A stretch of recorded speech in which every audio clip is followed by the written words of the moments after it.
Over the next 4 weeks, we're exploring a paper from this very unglamorous, I'm almost embarrassed to show you it actually, it's very unglamorous printing of what is actually really, unlike lots of the books in our tradition are really beautifully presented. The papers in here are really, really important, but they're printed in one of the worst looking books we've got. Anyway, we've earlier in the year on Dharma Night, we explored a paper from this called Revering and Relying Upon the Dharma. And this is the paper that follows. So it's sort of a further development on a very different theme of ideas that we were exploring now.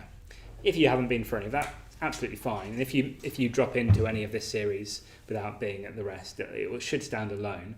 But there is a kind of continuity of what we're exploring. So their paper's written by Subhuti, who is the president of the LBC actually, and was just spending time with some of us last week. And Sangharakshita, who was the founder of the Triratna Buddhist community and order. And it was the two of them in conversation towards the end of Sangharakshita's life, kind of clarifying some really key principles in terms of the particular way in which we sort of understand the Dharma in our tradition. So I'm just going to read.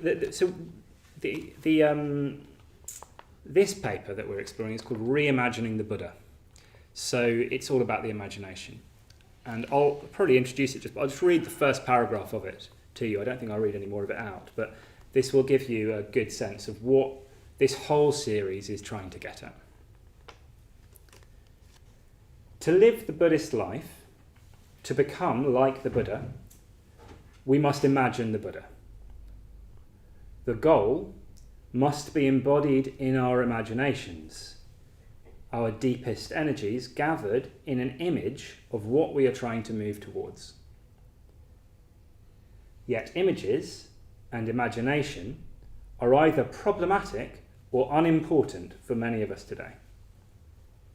This is because we live amidst broken images that are not merely broken but debased. And the true value and possibility of imagination has largely been lost. This is the present context for the development of Buddhism. So we're situating ourselves in our present tense in London, in the world that we're in now, and trying to grapple with this essential faculty of the imagination for leading us a moral, aesthetic, spiritual life in any way. So the Buddhist tradition doesn't specifically talk about imagination. There's no word in the Buddhist sort of classical Buddhist texts that you could neatly translate as imagination. There's quite a lot of things that are talked about traditionally that could be grouped under that. So it could be sort of grouped together as aspects of that or grouped together under that. But it's not an idea that is communicated by the Buddha or the sort of or the teachers in the centuries that followed. Partly because, like quite a few things that we've come to really emphasise in how we teach here and throughout the Triratna movement, because they're qualities that at the time when the Buddha was teaching were just taken for granted. So we've come to emphasise, for instance, we've come to really emphasise friendship and community as a sort of central emphasis. In a way, that was just it was much closer to how people lived at the time, so there was much less needed to be said about it, whereas now we live quite differently, and there's a lot that needs to be said about it to sort of re-find that essential kind of building block for everything else to happen. Imagination is very similar to that. People seemed to live at the time, 2,550 so years ago, in a world that was perceived as alive, and even the Buddha's more sort of hard-nosed practical teaching is sort of communicated from within a world in which there are spirits in the trees and the rivers and in the fires, and the world is imaginatively alive, and that's just taken for granted, and it's not anymore. And I'm going to say a little bit more soon about how that's come to be, so we can kind of trace that descent, if you like. So really what this paper is trying to do is to present a kind of new Buddhist theory of imagination. And it draws quite heavily, it's very influenced by the Romantics, the sort of, the Romantic poets, artists, thinkers of the, 1800s, something. Is that right? Yeah. That's a sort of, it's a real reference point from within our culture of a sort of grappling with this issue, and was a real influence on Sangharakshita. So there's an influence from that, but also it's very much brought into contact with the Dharma and a Dharmic framework for thinking about that. So it's something, in a way, something new. And the 4 weeks, today I'm going to explore this a bit more generally and talk about imagination in the Dharma life and the place of imagination in the Dharma life, which is how we might talk about the Buddhist life generally. Then next week we're going to explore empathy as an act of imagination. The week after that we'll explore responding to beauty, so the aesthetic, the arts, nature, etc., as a sort of arena of the imagination. And then in the fourth week we'll explore, more directly, the title of the book, and explore how we can engage with the Buddhist ideal directly in the imagination. So in a way everything sort of builds up to that, to our ability to resonate deeply, emotionally, volitionally with the goal. And the rest is a kind of sort of a building up to that and a foundation for developing that faculty.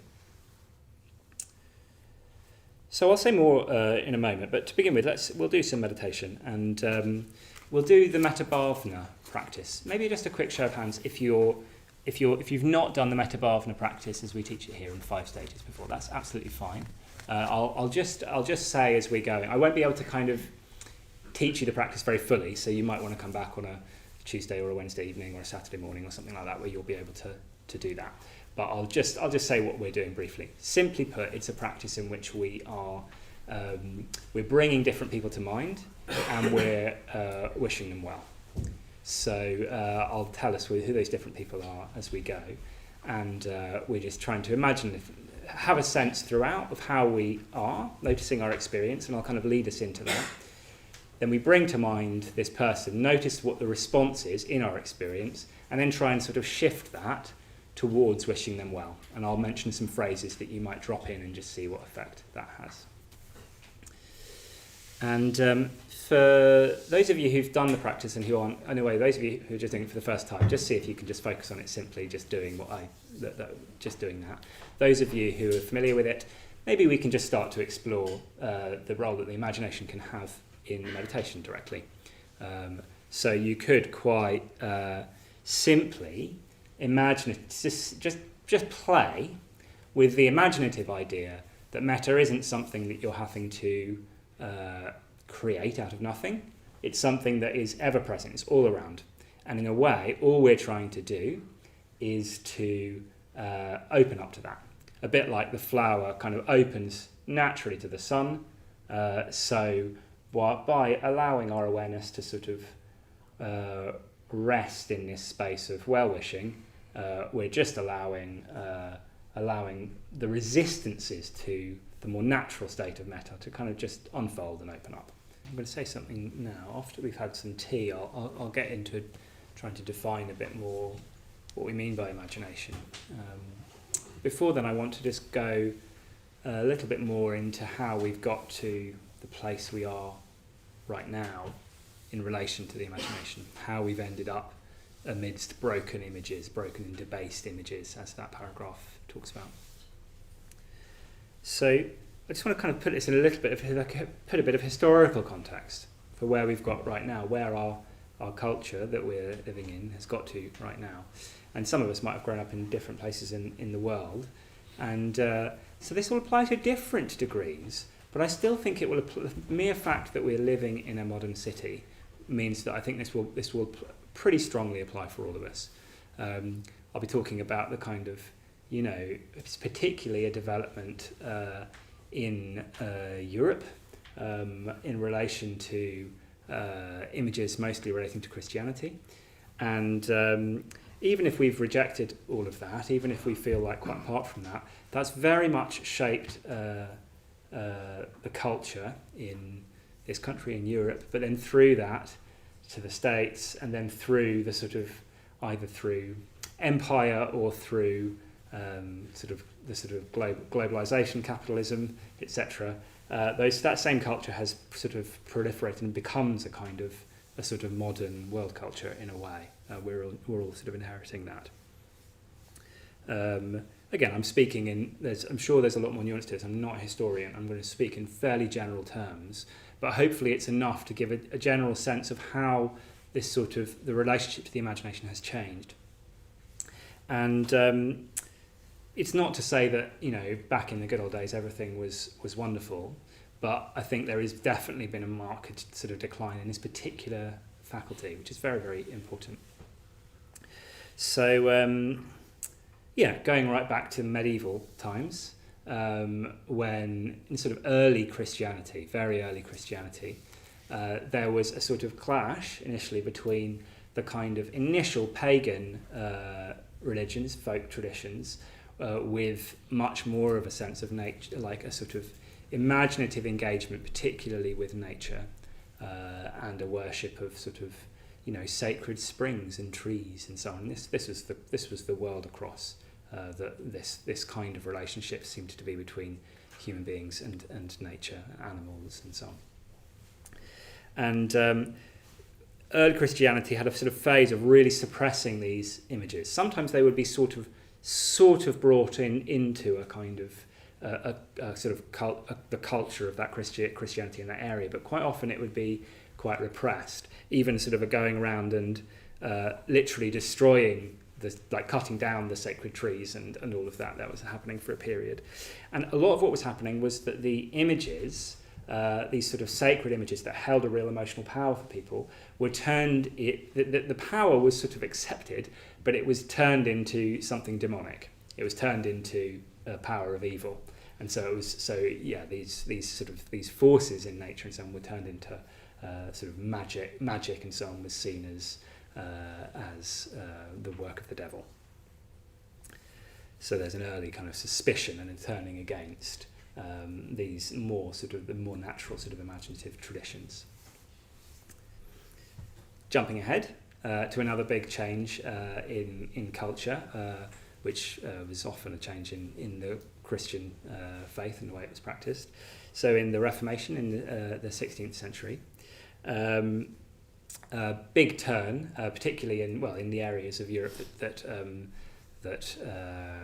became Protestant in particular, a real turn against images, and the word of God was taken as being that was the thing that could be relied upon, and images, particularly the idea of worshipping images, was really mistrusted. And so, for instance, you got lots of going around and like breaking up statues and images, tearing statues down. Sound familiar? And also painting over lots of these beautiful kind of actually kind of terrifying but paintings of these large Christian images in churches, often getting whitewashed over. With this idea of idolatry, the idea of worshipping an image being something that would take one away, it would sort of short circuit and take one away from worshipping the divine. So, you know, there's a sort of a real suspicion of the imagination in that, and even, you know, the Puritans took it really far and even sort of got rid of celebrations of Christmas, and, you know, like all sort of arts were really sort of thought questionable, the theatres were closed, etc. So the idea of the more Buddhist idea of the image as a kind of intermediary, to bring one in relation to something beyond the mundane, is not how it was seen at the time. It was seen as a danger and as something that would sort of pervert one's relationship to the divine. So increasing suspicion of not just the sort of particular sort of folk relationship, the folk traditions and relationships with nature, but with the imagination itself and all images. And so then this quite naturally sort of leads into the the kind of the European Enlightenment, sort of growth of a kind of rationalism, and the sort of birth of modern science as well. So, you know, if we're not looking at images, we're looking at text, we're looking at the word, we're looking at a word is an abstract concept derived from experience, whereas an image can be something more direct. So more and more, reason and rationality is taken as taken as what is true. And this kind of this develops with science into a kind of massive preferencing of this aspect of human experience, of reason and rationality. So you have Newton describing the universe as being like a clock, predictable, sort of measurable.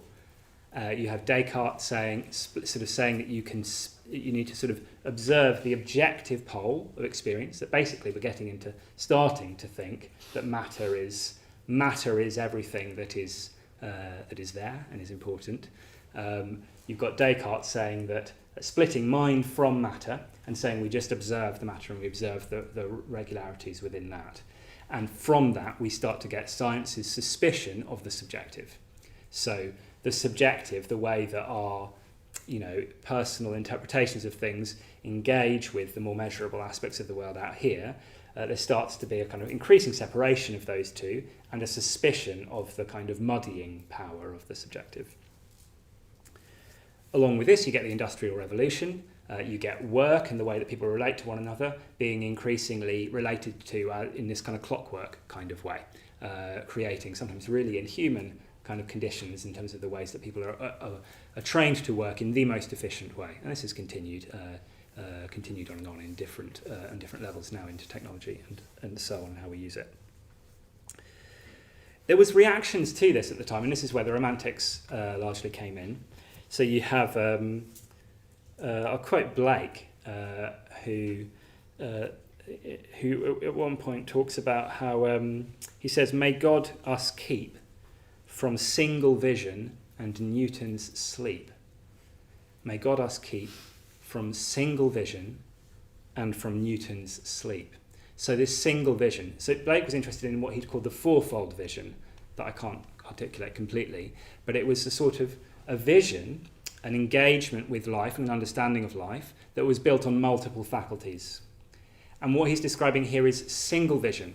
So a vision that only is operating from rationality and the measurable. He's got an image of Newton, which is quite famous. It's sort of, he's bent over like completely hunched over like this, with a sort of the universe behind him, and just measuring something with the compasses down here. So again, that single vision, there's something in it. It's useful to be able to measure. Rationality is useful, but it's single. It's missing out a lot else. And he calls that Newton's sleep. So Newton bringing this idea to fore, which has rapidly become so prevalent that it's become the way that we experience life. That is a sleep. It's a blindness and a sort of falling away from sort of three quarters, if you like, or however you want to measure it, of potential experience, and our sort of sort of separation from the wholeness of what it is to be a human being, or could be to be a human being.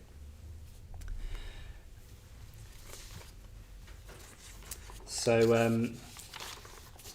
and then increasingly, these sort of ideas that have been inculcated and sort of made dominant through the Industrial Revolution, the rise of capital and capitalism, that then gets sort of farmed out across the world under what we talk about as globalization, which is basically a spreading and if you like, a farming of the rest of the space and resources and human lives of the world in relation to this dominant idea, and for the benefit of profit ultimately.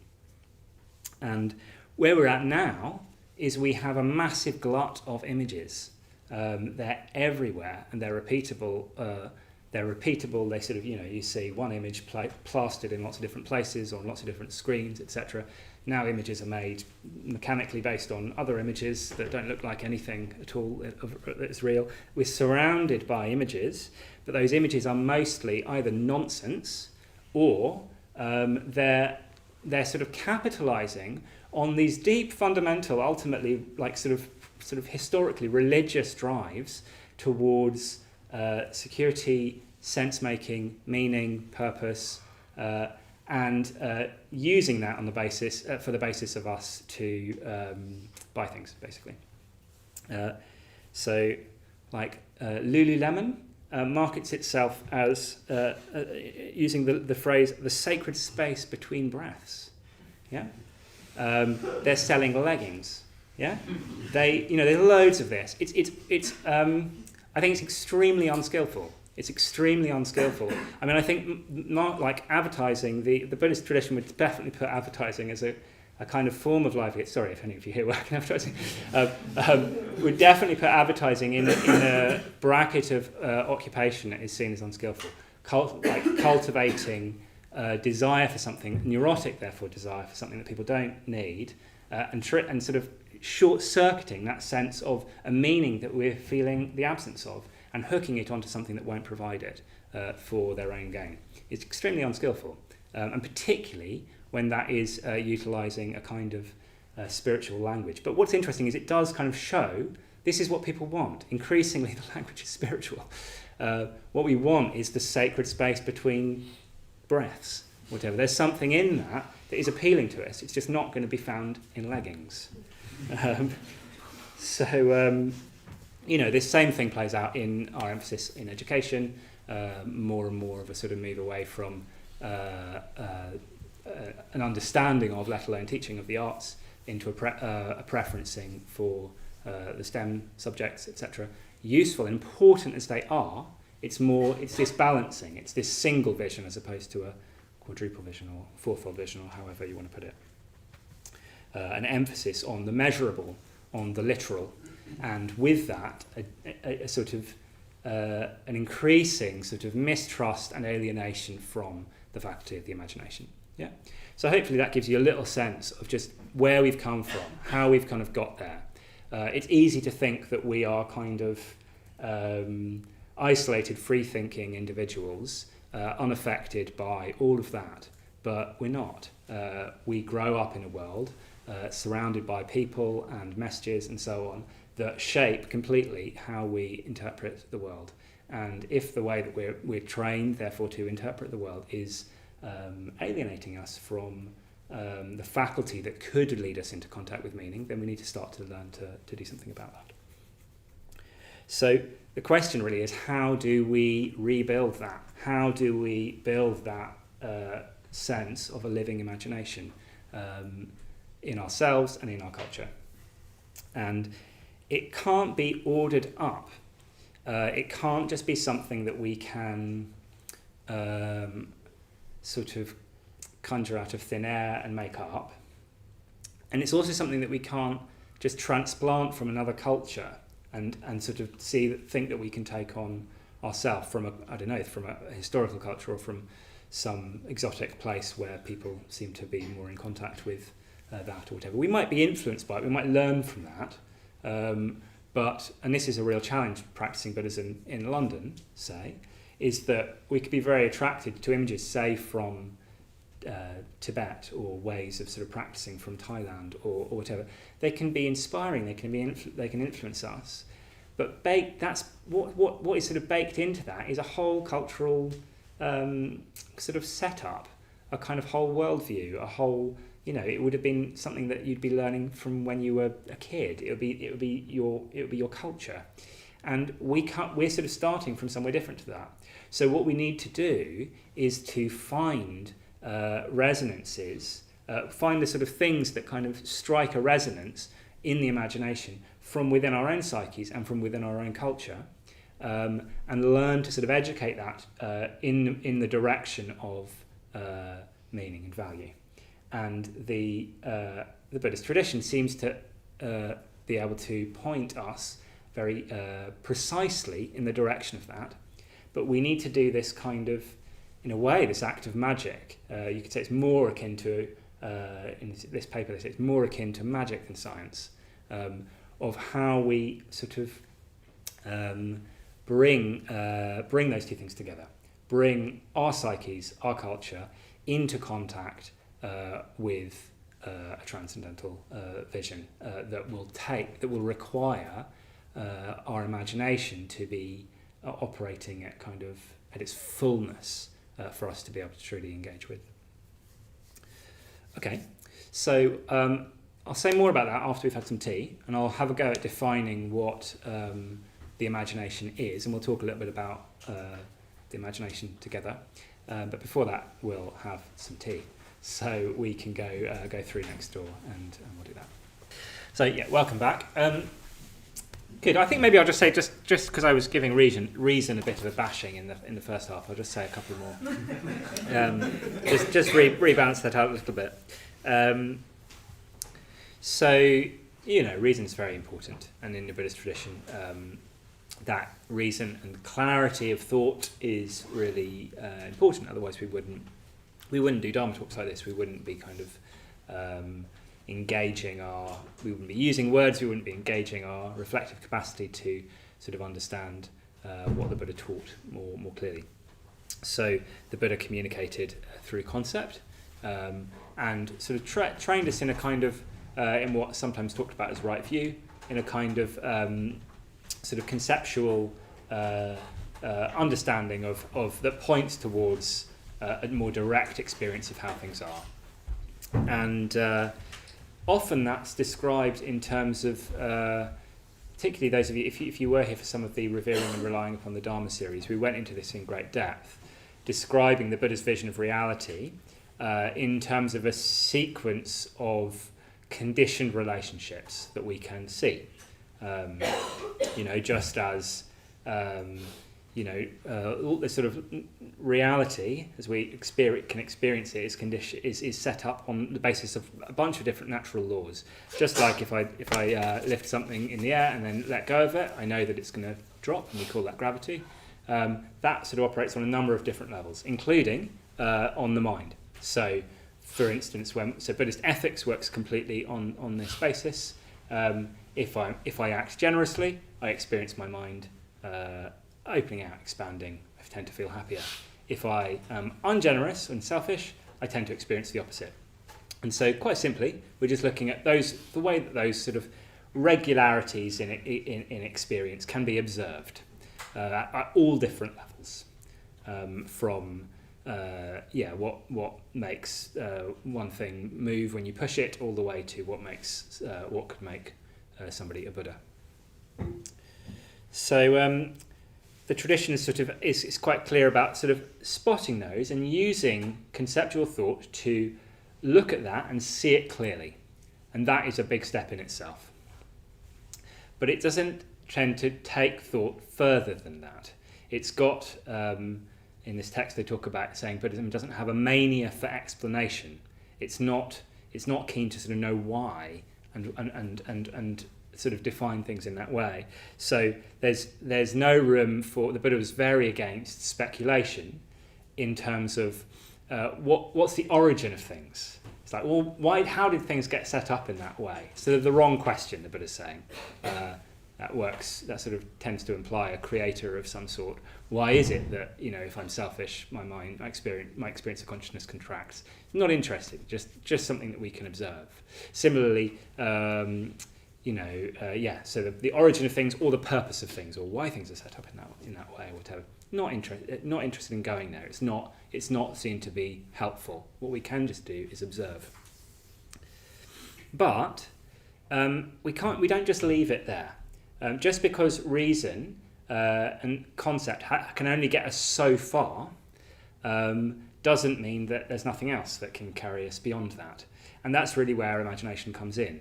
It's like when sort of reaching for the truth, using these sort of abstract conceptual ideas and words all being an abstraction from experience, a kind of a portable, packaged kind of sign for experience. Me saying book it's a useful thing to be able to say, because you'll know that when I'm talking about the book in my hand, you can look at the book in my hand, but that doesn't actually get to the reality of this thing. Yeah, it's just a sign, it's just a pointer. So that's only going to therefore get us so far in relation to reality. But what can take over from there is the imagination.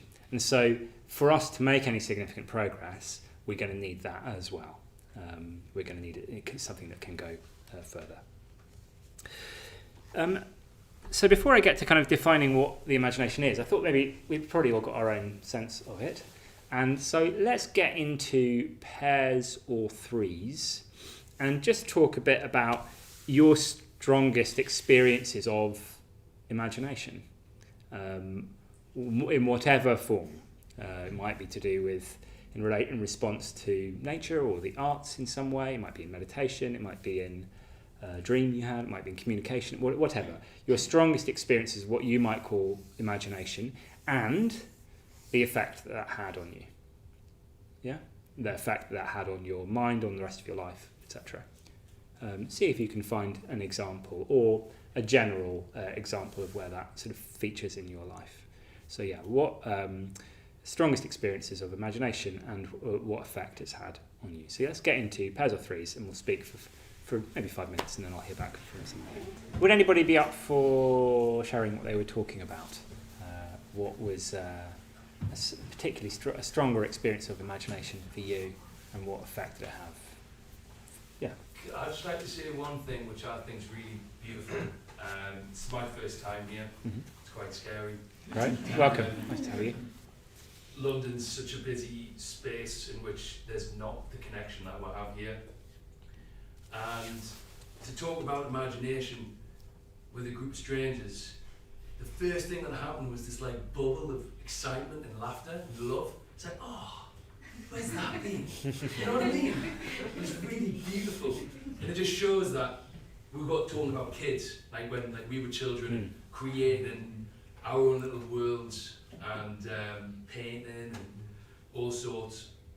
And you can feel that it brings like a childishness out in everyone, which is kind of squashed and dampened away as you get jobs and you get indoctrinated in life.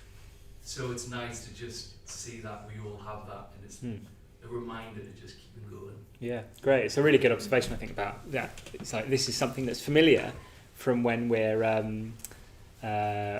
much younger, isn't it? It's sort of the growing up, we kind of know what it's like to imagine and play. I think play is very associated with this in some way I'm not going to try and define, but I think it's related.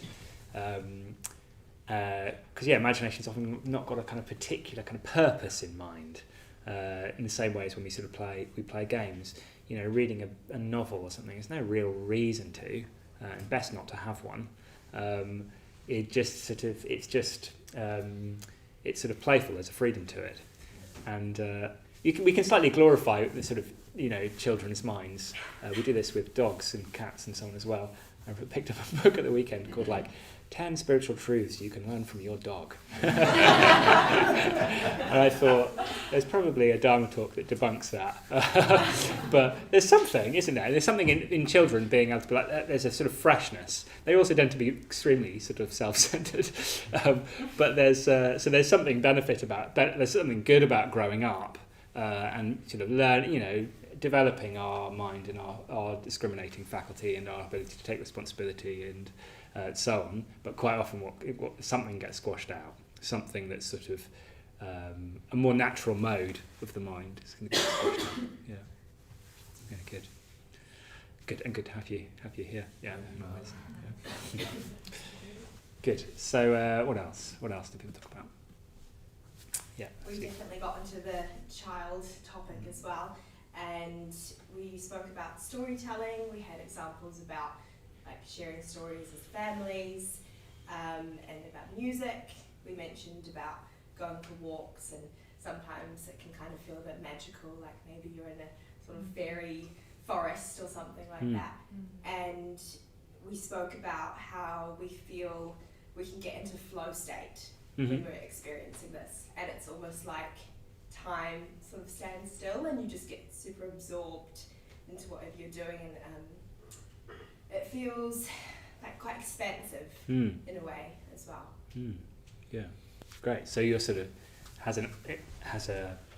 it alters your experience. It alters your mind, and therefore your experience of the world. Time changes. Consciousness feels more expansive. A sense of magic.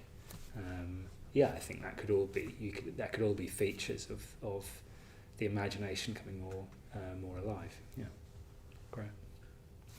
Tara. I found the most evocative connection I've had with historical Buddha came from reading a book called The 100-Minute Buddha by Jinanda. He's an ordinary, he's no longer with us.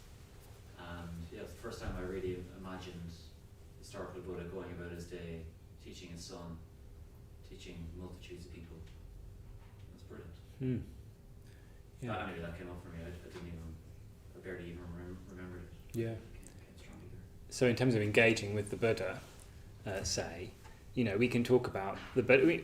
We're talking about, in a way, all of what we're talking about tonight is about kind of leading us more towards the mind of the Buddha.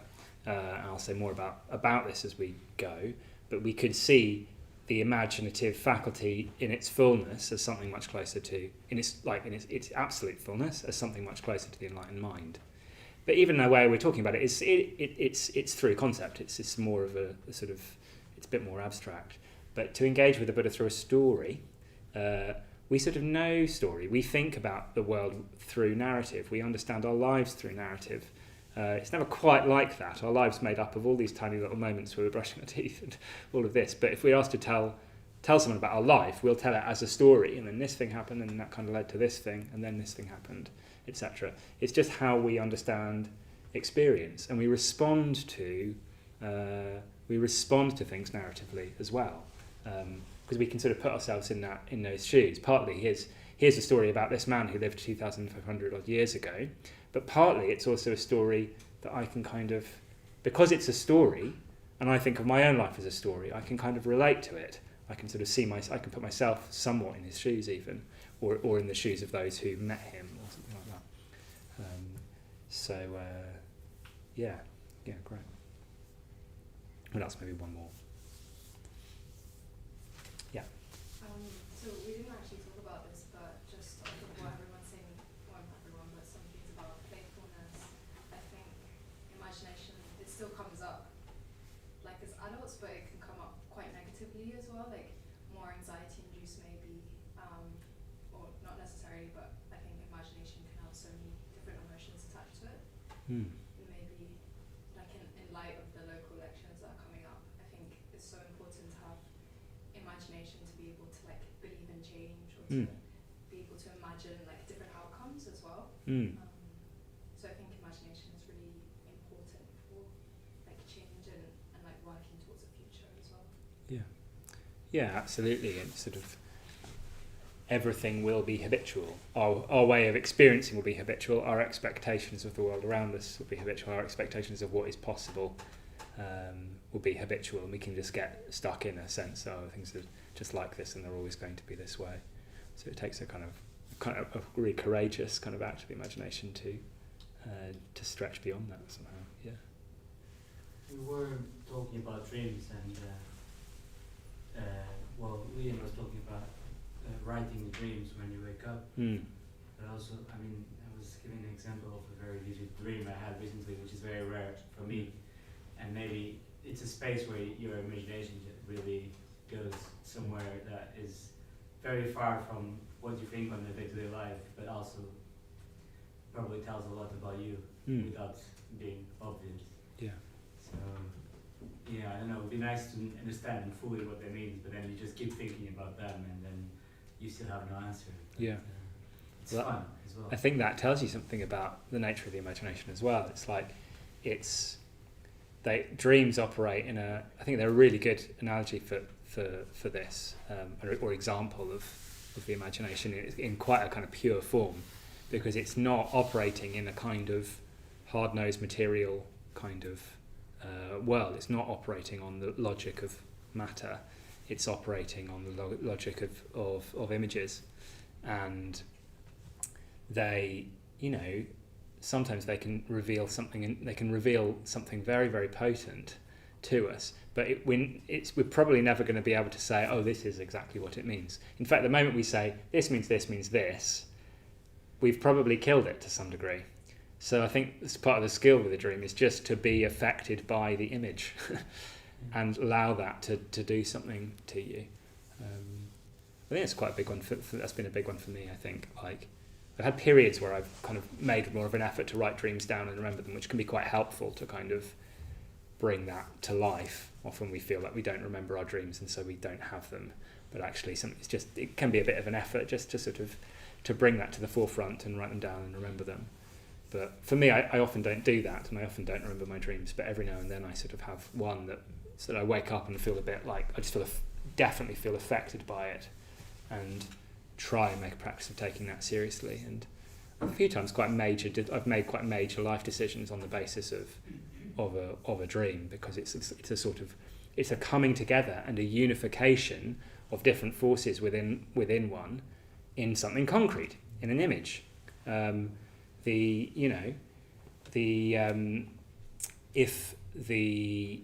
words and concepts are abstractions from experience, then an image is something direct. We can sort of see it, we can relate to it, it's got its own kind of existence.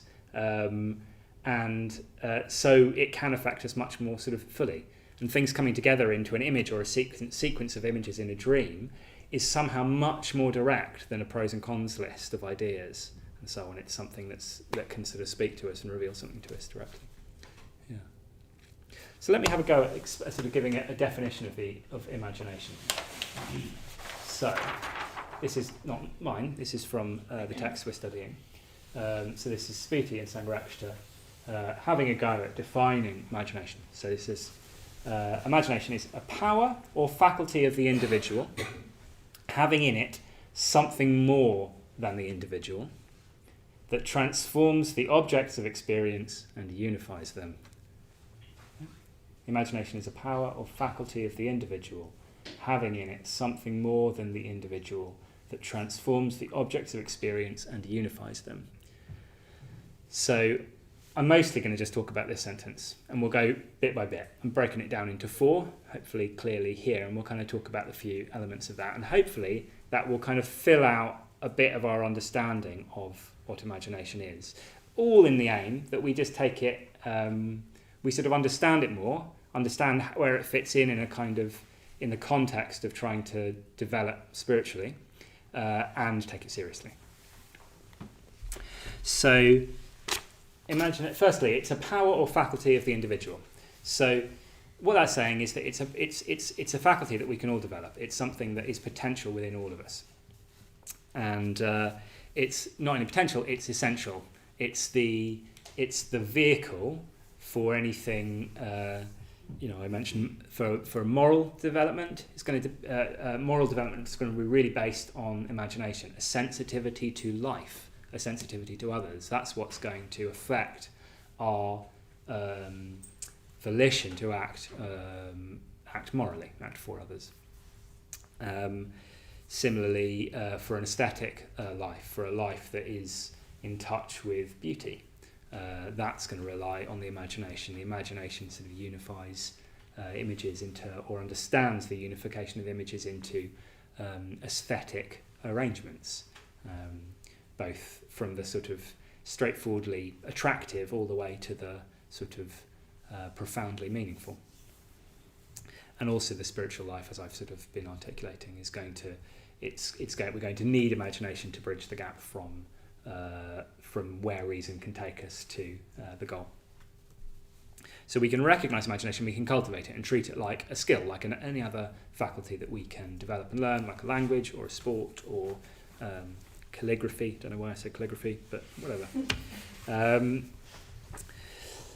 That said, the language of saying it's a faculty of the individual or a skill or however you want to put it makes it sound like it's this thing that I can kind of develop and own in some way, and it's some way therefore separate from me. But it's not so much like that. It's not even like it's a part of us. In a sense, imagination is the whole of us. it's the coming together of images into a whole. It's the coming together of different aspects and the unifying of those aspects. So in a sense, it's more than just a faculty. It is something we can develop, but it's not like a sort of, it's not like a broken off bit that we can sort of, like an attribute, or I don't know, in like some sort of game where you've got, like 10 strength, 5 imagination, whatever. It's not like that one little part. In a way, it's the thing, it's the sort of the unifying factor of all of it. So in a way, it's the mind itself. You could say that we are imagination. That the mind does is it draws together all the aspects of experience, all the raw data of, the sort of the play of light on our retinas, the sounds we can hear, our past experiences, our feelings, our volitions, etc. It draws all that together into a single experience that we call experience or life or just what's happening. And so in that sense, we are imagination. Imagination is that bringing together of things. And I like this language of faculty because it's sort of reminiscent of a sense faculty, which is a sense faculty is a direct. You can see something and it's there. We use the vision as an analogy for wisdom, because it's that we're trying to get at something that's sort of direct. And when you see something, you just see it. It's there. You smell something, you just smell it. There's no arguing with that. And in a way, it's like that. Like I was saying with the dream, it's your imagination brings us sort of into direct access to its objects. It's not mediated by concepts that are abstracted from experience.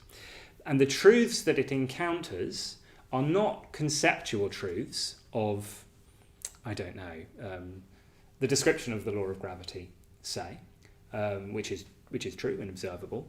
It's not a conceptual truth in that way. Its truths will be symbolical, in a way that image in that dream will become symbol.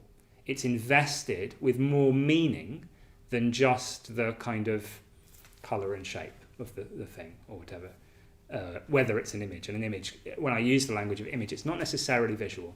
It could be, in a way, it's a coming together of different aspects of our experience into a whole of whatever form, which might not be experienced visually.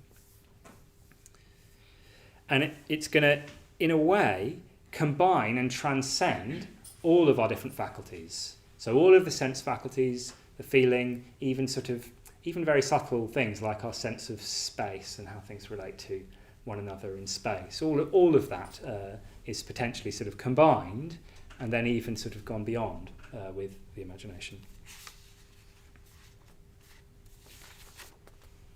So that's it as a power or a faculty of the individual. But it's a power or faculty of the individual having in it something more than the individual. So there's something about the experience of imagination that brings more into our experience. It's like there's more experience, there's more consciousness. If you're walking in the forest and it feels like the experience of time changes and there's a kind of magical presence of like the woods are like a fairyland or whatever, and that might be a name for it that we give it, and we might just be messing around, but we might actually have that might be corresponding to an experience that is something more direct. That's more than our usual experience. It's like we often experience it as the kind of intrusion or the sort of entrance of something new, something outside of our usual experience of mind. Like the artists would often, traditionally call on the muses, and sort of traditionally a poet would start a poem by invoking the muse, knowing that they themselves, as they are right now, sitting down picking up a pen, are not going to be able to create the work of art. They're going to need something to just happen. And I imagine that's probably something familiar from lots of us who've tried to create artistically in lots of different spheres. So it sort of feels, what we can try and do rather than create it or bring it together is to sort of witness it, just allow it to happen, welcome it in, since it's experienced as something more than us or more than we're used to. And what this is pointing at is the fact that there are different levels of consciousness. It's not necessarily saying that it is literally something outside of ourselves. It's more saying that we're habituated to a certain kind of bandwidth of consciousness, and the experience of something beyond that is experienced as other. And the Buddhist tradition sort of has a whole kind of spectrum of these levels of consciousness that are described in images, in sort of concrete terms as different worlds and sort of realms. So there's a sense that we live in a certain kind of bandwidth of experience, and then there's all these other sort of realms in which beings of different, more subtle forms live. Sort of different. It's talked about in terms of all these different sort of heavens in which these sort of gods, not with a capital G, of different sort of types live. And again, this is the sort of the imaginative language, even imaginative experience of how this is described. But it corresponds to what can happen in meditation. Whether it's through meditation, whether it's through some other aesthetic experience or being in nature or communication or whatever, as our mind changes, it's as though we ascend through these different levels. So through the experience of things just becoming aesthetically much more vivid and beautiful, through to a kind of almost an archetypal type experience. So as we get really absorbed in meditation, it can seem as though the colours, images, feelings, etc., that we're absorbed in are more real than the sort of the material world that's sitting there apparently outside of our meditation. That can sort of fade into the background, and we're captivated by images that are more archetypal, if you like, more intense, more refined. That can apparently sort of, in the very higher reaches of meditation, even go beyond form altogether into a kind of direct experience of more fundamental qualities such as space and consciousness. So there's a kind of a sort of spectrum of refinements of the mind, and imagination is a kind of it's like it's a sort of we're engaging with something from outside of the current level that we're in. So it's as though we're kind of traversing that level through meditation, say, or it feels as if that's sort of coming towards us. So there's this quality of imagination that wants to move upwards, wants to integrate things to such a point that the quality of consciousness develops through these different kind of realms, if you like, of existence. So everything I've just described is operating within a kind of increasingly subtle, but nevertheless existent, kind of dualism within consciousness, where there's me, there's the subject, there's me as I know myself, and then there's experience, there's a world out there. And there is, to some extent, a separation there. We'll experience that very, very strongly if someone treads on our toe and we're in a bad mood, say. That's my toe, and you stepped on it. So we can experience that very strongly, and that can be much more refined when we're in a really good mood, we just feel connected to people, etc. When we're really absorbed in meditation in one of these other realms, that might be even more subtle still, but it's still there. The Buddhist tradition would say that there's a fundamental shift when insight into the nature of reality arises. And that's the point at which the sense of a separation between subject and object, self and world, is seen through. It's seen to be not fundamentally true, not fundamentally how things are. And the moment we see through that, to the extent that we see through that, there's a complete freedom. Consciousness, as we've known it, has been limited to this thing, my mind here, and this sort of small and often quite constricted sphere within a much broader potential experience of consciousness. And it's as though that's seen through and something can just let go. And ultimately, at its sort of fullest level, that would be an experience of the mind of the Buddha. But we could talk about this in terms of imagination, in terms of this as well. Sometimes this might be talked about as the illumined imagination. Imagination, a kind of image-forming capacity, a kind of world-creating, bringing together, unifying capacity that is not just it's not just sort of bringing us up this level of more refinement. It's actually bringing us beyond the subject-object duality itself. And this could be described of as imagination as well.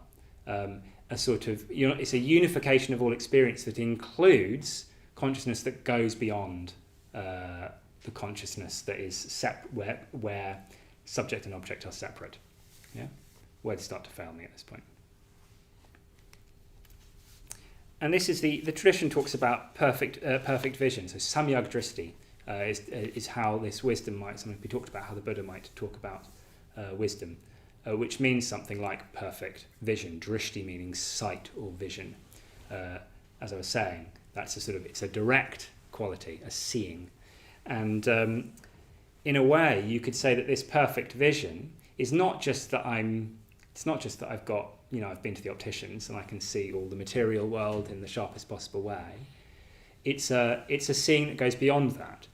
It's a seeing that kind of integrates experience, I guess analogous to how seeing clearly and undistorted, I'm sort of bringing together this visual world into a single picture, nice and clear, yeah? Going beyond that, it's a bringing together of all the different aspects of experience, all the senses, all the feeling, all the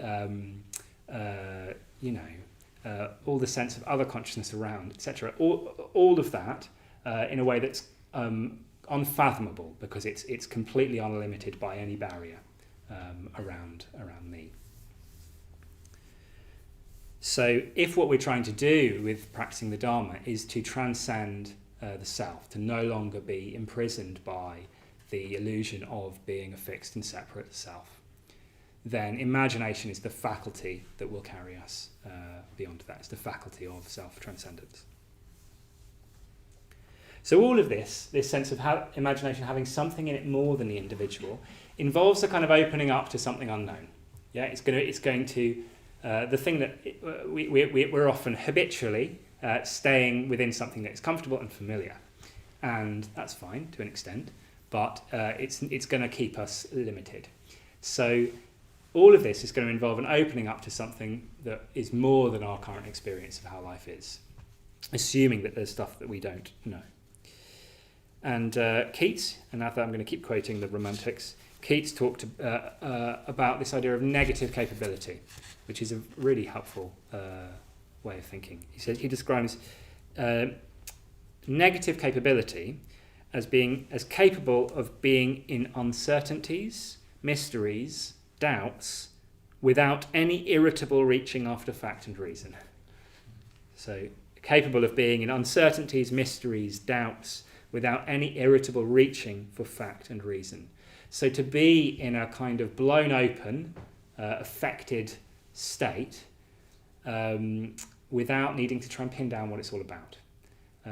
Being willing to sort of be open, this negative capability, open to the negative, open to that which is currently unknown within our experience. So a power or faculty of the individual, having in it something more than the individual, that transforms the objects of experience.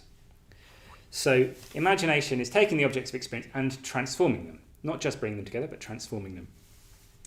So here Coleridge, another Romantic, separates the idea of fancy and imagination, which is quite helpful here.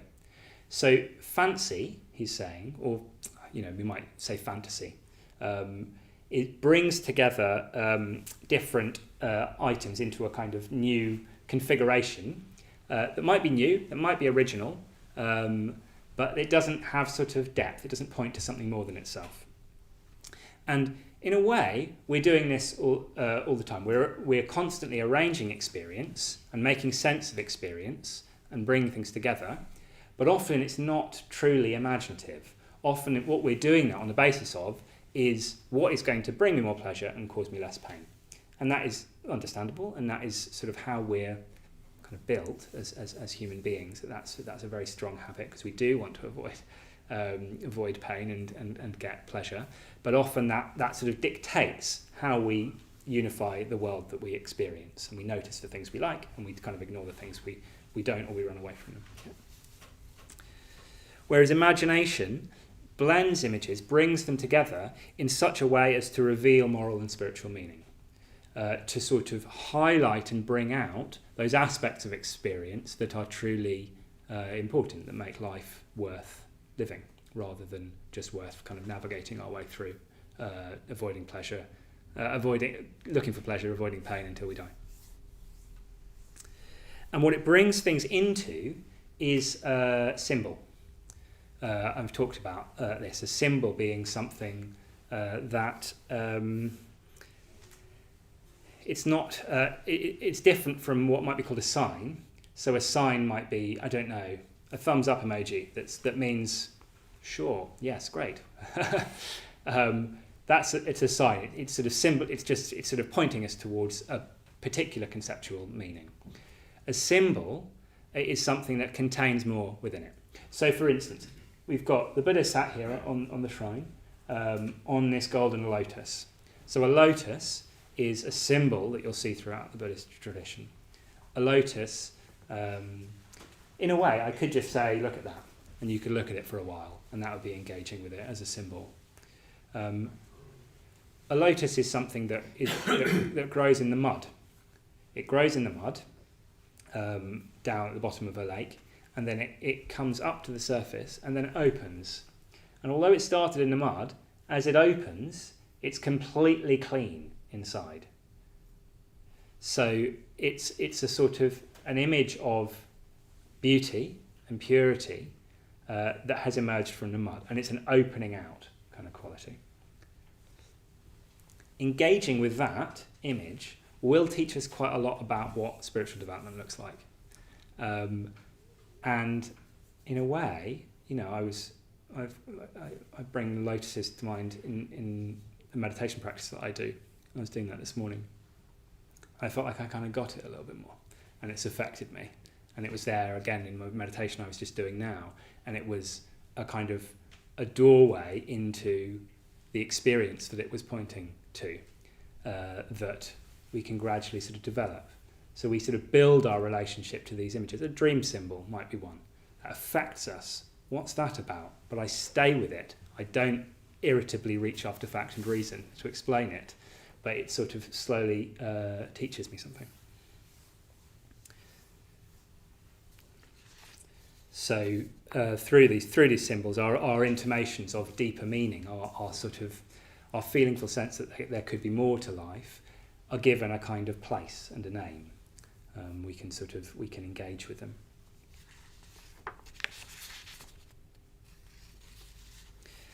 And this is talking about transforming the objects of experience. So that suggests that the imagination is almost like that's something that I've got that is transforming the things out here.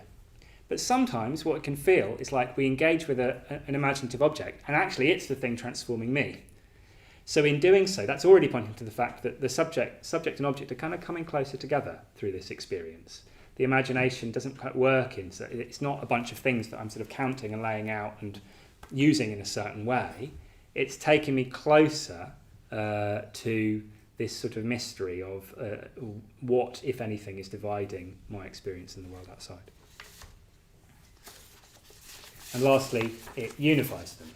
Power or faculty of the individual, having in it something more than the individual that transforms the objects of experience and unifies them.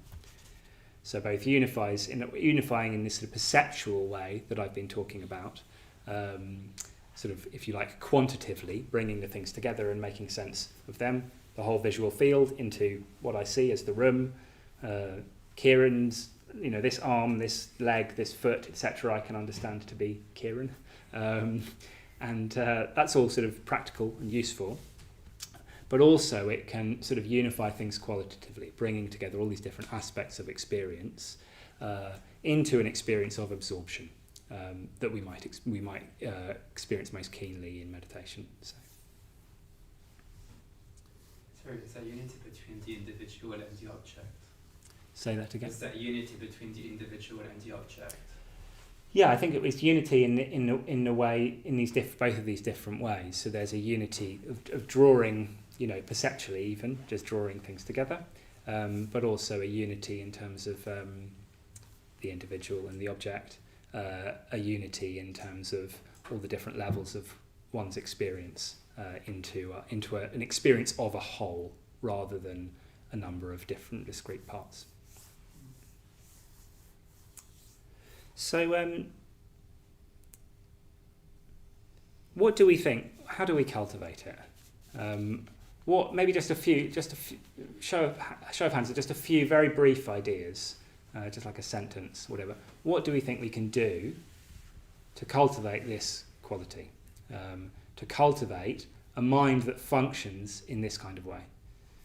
Any thoughts? Things that we can practically do? I guess spend more time in environments or doing things that so my voice is going there, and doing things that kind of promote that sort of, I guess we were talking about flow state. It's my big thing for myself is playing and writing music, and that really if I'm doing it right, it evokes that sort of flow state where kind of space and time kind of don't really have such a tight grasp on me, and doing more things like that, I guess conditionality, what comes into it, where kind of you're opening yourself up to that more and more and more, so that becomes you. Yeah, great.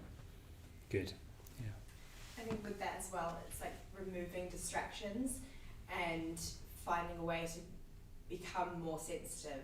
I think the word sensitive is really resonated with me, and the ways that you can become more sensitive could be through removing distractions, maybe meditation and just slowing things down. Yeah, great. What else? Yeah. Doing useless things. Doing useless things, yeah. Yeah, great. So I think it's good. That's a good one. Yeah, same. Like you said, music, listening to music, creating art, doing ritual, engaging with things that affect you, like you said, on a level that's not rational, that there's no utility to it. Yeah. And you can actually engage with those things as though there were utility to them, and that wouldn't, I think, quite have the same effect on the development of imagination as it would be to engage in those things completely for their own sake. Yeah, I've always had this experience. I remember studying English at school, and I used to really like reading novels. And the moment I was told I had to read a novel to write an essay about it or something, I just wouldn't want to read it. There was just some part of me that was just like, no, don't want to do it. And then I'd maybe pick up something else and start reading that, and I felt like this is kind of slightly naughty because I'm supposed to be reading this other thing, and I love it, get really into it. So it's partly, I think that it does have that kind of quality. It just needs to feel like it's just for its own sake. It's just for the pleasure of it. Yeah. Try hard to be bored. I think from boredom arises a lot of sort of creativity, and gives you a perspective on what life is without the stimulus that you constantly occupy yourself. Yeah. Similar kind of thing, isn't it? It's like we're so habituated to use and usefulness. I'll fill this time, I'll do this, and then I'll sort of optimize our days to fit in all the right things that will be good for us in a certain kind of way, and so justify our existence. That there's sort of no space for the mind to operate in this much more free-form kind of way, and so partly we're just looking to take this seriously and create the opportunities for that. Create the opportunity to sort of daydream and not do anything in particular. going on retreat, this starts to become a more natural thing. Personally, I mainly experience this on retreat. I'd like to say I experienced it more in my life day to day, and try to, but it's hard. But something about being in retreat conditions that you're purposefully putting everything down, you're turning your phone off, you're leaving the world sort of outside, so that the mind can start to unfold in this kind of way. In a way, the whole Buddhist path is trying to provide the conditions for the imagination to unfold in this way. Again, it's not a traditional way of talking about the Buddhist path as a development of imagination, but it works. And you could see, our attempts to practice ethics, our attempts to cultivate the mind through meditation, our attempts to understand the nature of reality and see it directly, seeing beyond this separation between subject and object. All of that is conducive to the imagination unfolding in this way. But yeah, giving it space. I'd add, read a novel. How many people in this room, I'm just out of interest, put your hand up if you're reading fiction at the moment, a novel or poetry, you've got something on the go. That's pretty good.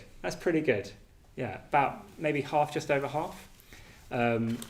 If it's so easy to sort of get out of the habit of it. If you're feeling a bit dry or uninspired, or a bit out of touch with this kind of quality that we've been evoking, I think it's a really good way in. It's much more active and therefore engages more of our mind than just watching something or listening to something. But it's completely useless. It's like that bit of the day where you're actually just in a world that's got nothing to do with the world you're currently in, and something and you can just be a bit freer. So yeah, if in doubt, I'd start there. Yeah. I've noticed it's circuitous though, when you take things in, whether it's paintings or music or theatre, when you take in art, I mean, I can't help but want to create something. And that to me doesn't feel useless. Right. I get exactly where you're coming from, and I think it's a nice thing to think that it is useless. It's just useless to.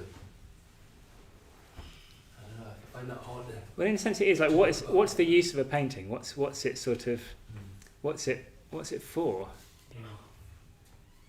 Do you know what I mean? It's like you might sell it and you might make some money from it, but probably that will slightly be in competition with the actual creative urge. It doesn't sit very comfortably alongside it often. There'll probably be something else that's sort of go. But I can believe in the purpose of it. Don't get me wrong. Yeah. Like for all the reasons that we're talking about, it could cultivate the psychological, spiritual lives of the people that come in contact with it, etc. In a certain sense, that is a use, but its use comes from it being useless in that sense. It's not sort of. It's fun. It's more a free expression of something that might then have other positive effects. But also a lot of the times, if the purpose is to make money, it's going to have that element that's not going to let you be completely free in the expression as well. Yeah. I was just thinking also about how much it changes different stimulations from what you read or from what you listen. I mean, I believe that for me the best way to create an image is actually from reading and then imagination. And then the same doesn't happen when you watch a film. I love watching films, but it's like most of the time there's everything given because you have the sound and you have people talking, you have the images, they control you more. I mean, of course, there's imagination afterwards, but the book, when you're reading it, it's just like, that is constant, because you're trying to capture how the writer is describing the room. And then probably you're going to do that in a very different way that the writer wanted. And the same applies to photography. If you look at one image without sound, the image doesn't have to be complete. There's like space to imagination. So I kind of agree with the space, and I want that as well, and I don't know if I can achieve that, of like doing nothing to go there, and that is perfect. But for me, I really need this. I need not too many stimulations, but some, enough to let me, even when I'm trying meditation, I like when I'm distracted, because I accept it. I was like, okay, fun, go away, but I got it. But it's kind of, it helps Gives me you a bit going more back to go it. off. Like Yeah. I know that feeling of sort of sometimes sometimes it might be hard to just sit and completely do nothing, but you might be able to put on a piece of music and just listen to that and go for a walk or something, and then it might be a bit easier to sit in a chair and do nothing or whatever. So there's a step towards it that you could take. Yeah, I'm going to wrap up just because we're just running over time. So mainly we want to just, I think, recognise the importance of it and start to take it seriously. It's not just a sort of pleasant sort of alternative. Most of us probably have a sense that it's a nice thing. I think the education system has a sense that it's a nice thing, but it's not. But it's easy to start thinking, but it's not that useful, or it's not going to pay the bills, or it's not going to be sort of as important in a certain sense. So just trying to just reshift that balance, and also trying to just resist, to whatever extent we can, the mechanical, the sort of the universe as a clock kind of tendencies in our culture and the ways we might operate. I've sort of been noticing this with AI recently, finding AI interesting, very useful, and there's something uncanny about it. A friend said to me the other day, he was saying, I've realised working with Claude, I've realised that you've just got to think like an engineer, and then you kind of make it work well. It's quite useful. Think like an engineer, and you can make it quite useful. The problem is, the more we engage with machines in that way, the more we think like an engineer, something else gets lost. So just notice the degree to which the pattern of your life is making you think like an engineer or making you operate in a more mechanical way, and see if you can, it's probably got its place, but see if you can just redress the balance more to give some space to something more useless and therefore potentially more expansive and a faculty that can lead us into contact with the things that are actually make life worth living. So the rest of the series will kind of explore that in different aspects, through empathy, through the arts and beauty, and then through the engagement with an illumined image in this way that goes beyond subject and object duality and brings us in contact with the enlightened mind. An image like this one, how we might relate to that.